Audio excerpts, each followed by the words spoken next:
11 రోజులు అమ్మవారికి నచ్చేలాగా ప్రసాదాలు చేయాలి అనుకున్నాం. ఈ రోజు అసలు మనందరికీ అన్నం పెట్టే ఆ అన్నపూర్ణాదేవి అలంకారం కాబట్టి మనం చాలా చాలా రుచికరమైన వంట చేయాలి. తీపి కొబ్బరన్నం.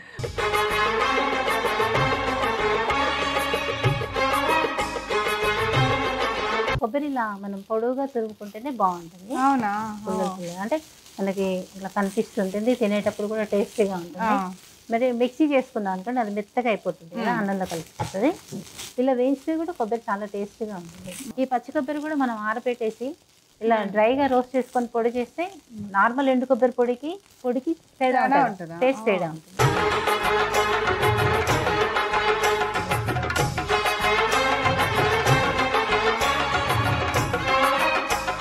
అమ్మ చేతి వంట నవరాత్రుల స్పెషల్ ప్రతిరోజు మధ్యాహ్నం 1:30 తిరిగి రాత్రి 8:45 చూస్తూ ఉండండి మీ ఈటీవీ అభిరుచి ఛానల్లో.